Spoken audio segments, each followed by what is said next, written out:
विद्युत धारा क्या है। सबसे पहले हम जानेंगे कि विद्युत धारा को बाबू हम आई द्वारा सूचित करते हैं। विद्युत धारा को हम क्या करते हैं बाबू, आई द्वारा सूचित करते हैं, यानी आई द्वारा इसे प्रदर्शित किया जाता है। जानते हैं कि बाबू कि आई बराबर होता है क्यू बटा में टी। मैट्रिक क्लास में पढ़ाया गया, फिर से हम पढ़ा दे रहे हैं कि क्यू बराबर होता है आई बटा में टी, यानी समय के सापेक्ष आवेश का प्रवाह हो रहा है। समय के सापेक्ष क्या हो रहा है बाबू, आवेश का प्रवाह हो रहा है। तो हम इसको परिभाषित कर लेंगे। परिभाषा हम बना सकते हैं कि किसी चालक में समय के सापेक्ष आवेश के प्रवाह को विद्युत धारा कहते हैं। यानी कह देंगे हम कि किसी चालक में आवेश के सतत प्रवाह को विद्युत धारा कहते हैं। किसी चालक में आवेश के सतत प्रवाह को कहते हैं विद्युत धारा कहते हैं। यानी विद्युत धारा आई बराबर होता है क्यू बटा में टी। तो हम कह देंगे मात्रक, यानी विद्युत धारा का मात्रक, विद्युत धारा का मात्रक। पहले का नंबर हो जाएगा विद्युत धारा का मात्रक हो जाएगा बाबू हमारा। पहले का होता है कि आई बराबर हो जाएगा, आवेश का मात्रक होता है कूलाम, आवेश का मात्रक होता है कूलाम।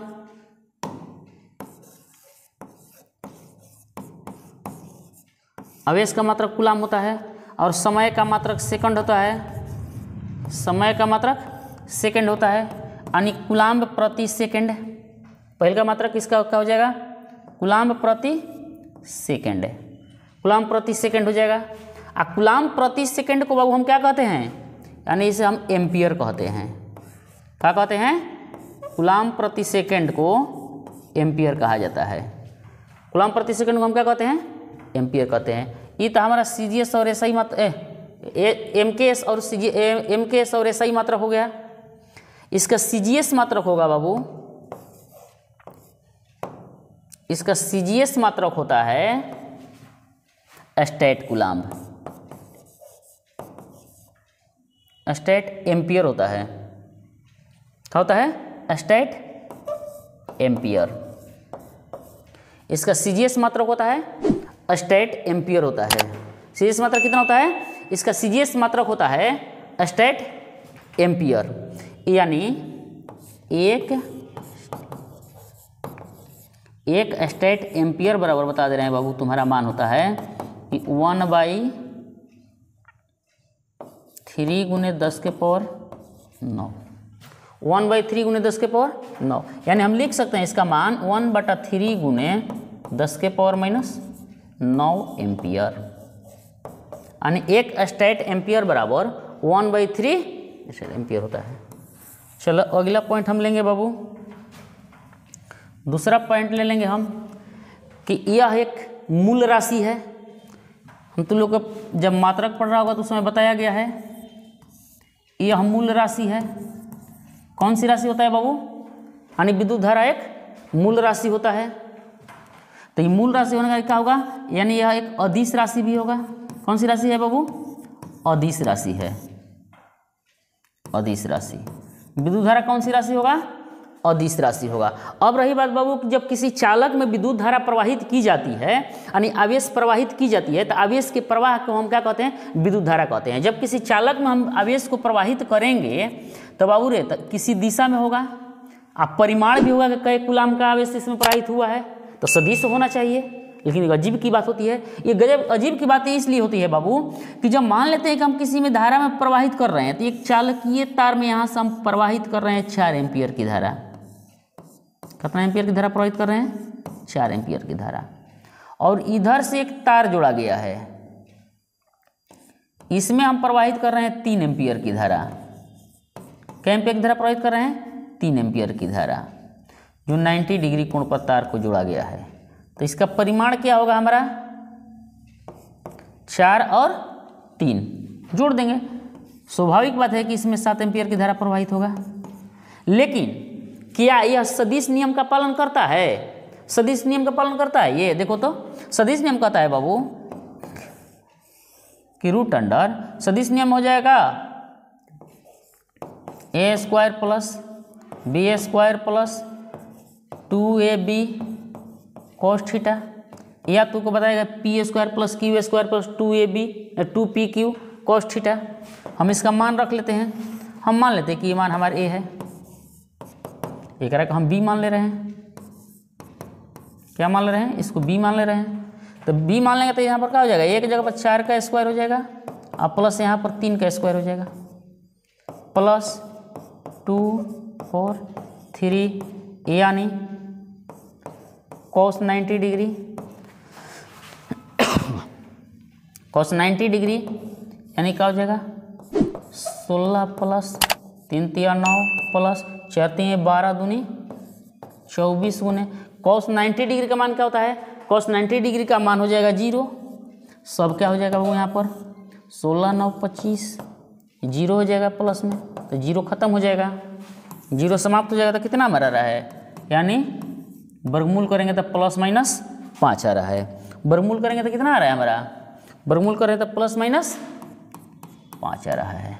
अब बाबू क्या यहाँ पर हम 5 एम्पियर की धारा प्रवाहित हो रही है, नहीं हो रही है, यहाँ पर 7 एम्पियर की धारा प्रवाहित हो रही है, इसके कारण हम क्या कहते हैं, इसे अदिश कहते हैं, क्योंकि ये सदिश नियम का पालन नहीं करता है, अगर पालन करता तो हम इसे सदिश कहते हैं, इसलिए विद्युत धारा क्या होती है, विद्युत धारा एक अदिश राशि हो जाती है।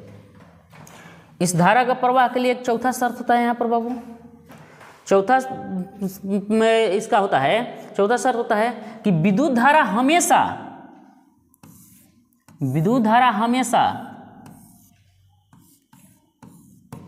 उच्च विभव से निम्न विभव की ओर प्रवाहित होगा। हमेशा कहाँ होगा, उच्च विभव से निम्न विभव की ओर। विद्युत धारा कहाँ होती है बाबू, हमेशा उच्च विभव से निम्न विभव की, विद्युत धारा की एक शर्त होती है कि हमेशा ये उच्च विभव से निम्न विभव की ओर प्रवाहित होती है। तो हम कह देंगे कि विद्युत धारा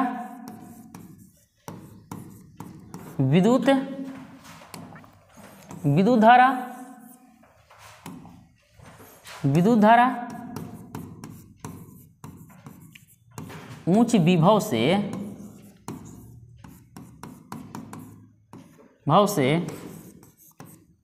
निम्न विभव की ओर, उच्च विभव से निम्न विभव की ओर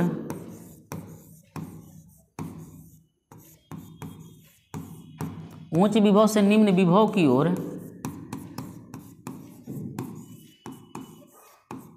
प्रवाहित होती है। विद्युत धारा हमेशा उच्च विभव से निम्न विभव की ओर प्रवाहित होती है, यानी हमेशा आ जाएगा बाबू उच्च विभव से निम्न विभव की ओर। यहां पर मान लें उच्च विभव,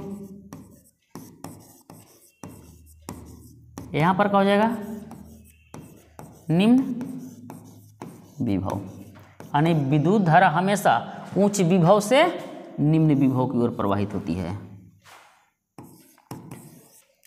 प्रतीक यानी विद्युत धारा को वहीं दर्शाएंगे कैसे, उच्च से निम्न की ओर जिधर जाएगा उसको लेकर के तीर का निशान लगा देते हैं। जब तीर का निशान लगाया जाता है तो ये प्रतीक होता है, यानी विद्युत धारा का ये प्रतीक है, ये प्रतीक होता है विद्युत धारा का। एक अगला शर्त होगा बाबू विद्युत धारा का, विद्युत धारा का अगला शर्त होता है बाबू कि विद्युत धारा हमेशा उच्च विभव से निम्न विभव की ओर प्रवाहित होती है। तो उसमें मान लेते हैं कि विद्युत धारा में धन आवेश उच्च से निम्न की ओर हो रही है। कहाँ से हो रही है बाबू, उच्च से निम्न की ओर हो रही है, तो ऋण आवेश इधर से इधर होगा, यानी एक दूसरा का उल्टा होता है। हमेशा एक बात ध्यान रखना कि विद्युत धारा में धन आवेश और ऋण आवेश का प्रवाह एक दूसरे का उल्टा होता है। अगर धन आवेश इधर जा रहा है तो ऋण आवेश इधर आएगा, ये एक शर्त होता है। ये रहा विद्युत धारा के लिए। तो विद्युत धारा में उच्च विभव से निम्न विभव की ओर प्रवाहित होती है, ये रहा विद्युत धारा की ओर। अब बाबू इसमें हम पढ़ाए हैं, इसका मात्रक एम्पियर होता है। क्या होता है, तो एम्पियर क्या है बता दे रहे हैं, नोट कर लो बाबू, सब नोट कर लो। उसके बाद बता दे रहे हैं कि एम्पियर होता क्या है। एम्पियर होता है बाबू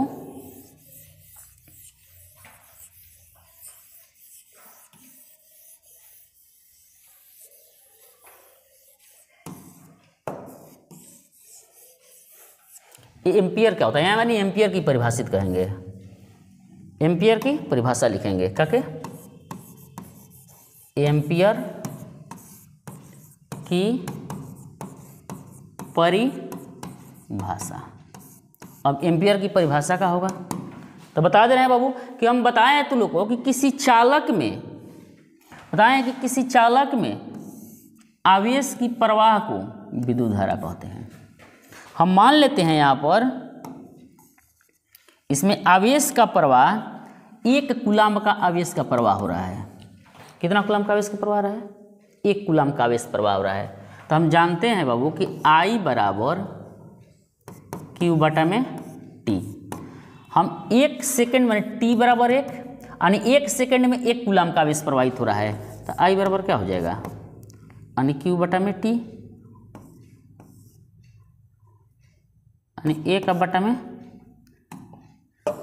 हो जाएगा 1 बटा में 1, यानी 1 एम्पियर होती है। यानी 1 कूलम्ब का हम परिभाषा बना सकते हैं। यहाँ पर 1 कूलम्ब के आवेश 1 सेकेंड में प्रवाहित होती है, या किसी चालक में 1 सेकेंड में 1 कूलम्ब का आवेश प्रवाहित होती है, तो उसे हम 1 एम्पियर कहते हैं। क्या कहते हैं? 1 एम्पियर कहते हैं। हम कह देंगे बाबू यदि Q बराबर 1 T बराबर 1 तो I बराबर हमारा हो जाएगा Q बटा में T, यानी 1 बटा में 1 कट जाएगा, कितना हो जाएगा, यानी 1 एम्पियर।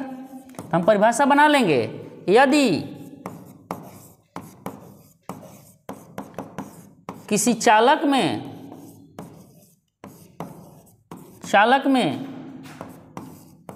1 सेकेंड में 1 कूलम्ब का आवेश प्रवाहित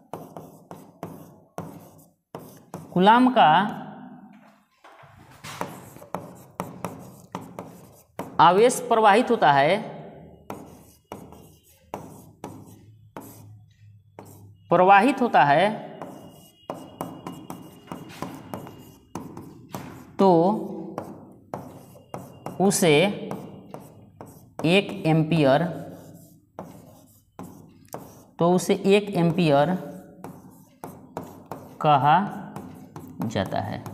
यदि किसी चालक में 1 सेकेंड में 1 कूलम्ब का आवेश प्रवाहित होता है तो उसे 1 एम्पियर कहा जाता है, क्योंकि यहाँ से हल करके हमारा आया है बाबू। अगर इसका यदि हम इसका दूसरा परिभाषा बनाएंगे तो दूसरा परिभाषा भी हम बना सकते हैं, दूसरा परिभाषा भी हम बना सकते हैं। यहाँ से देखो दूसरा तरीके से परिभाषा बता दे रहे हैं तुम लोगों को। अब मान लेते हैं बाबू कि I बराबर Q बटा में T। आप इसके पहले जानते हैं कि आवेश का क्वांटमीकरण होता है। क्या होता है?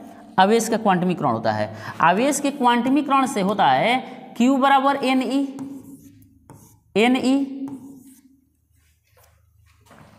आवेश के क्वांटमीकरण से क्या होता है? Q बराबर NE होता है।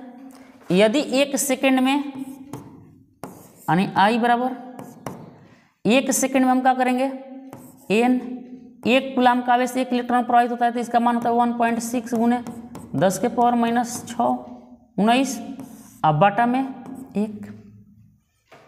क्या होता है? 1। यदि 1 सेकेंड में 1 एम्पियर की धारा प्रवाहित होती है, क्या प्रवाहित होती है? 1 एम्पियर की धारा प्रवाहित होती है, तो यहाँ पर 1 ले लेंगे, तो N गुने 1.6 गुने 10 के पावर माइनस 19 अब बटा में 1, यानी N बराबर हो जाएगा 1 बटा में 1.6 गुने 10 के पावर माइनस 19, यानी भाग देंगे तो हो जाएगा 0.625 गुने 10 के पावर 19, यानी 6.25 गुने 10 के पावर 18 इलेक्ट्रॉन क्या हो जाएगा? 10 के पावर 18 इलेक्ट्रॉन हो जाएगा। तो यहाँ से हम बना सकते हैं परिभाषा बाबू इसका, यानी परिभाषा हम क्या ले लेंगे, यानी कह सकते हैं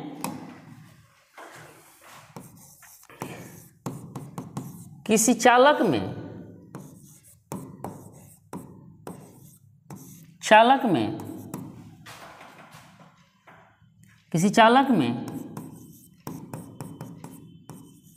एक सेकंड में एक सेकंड में यदि किसी चालक में 1 सेकंड में 6.25 गुने 10 के पावर 18 इलेक्ट्रॉन प्रवाहित होती है तो उसे 1 एम्पियर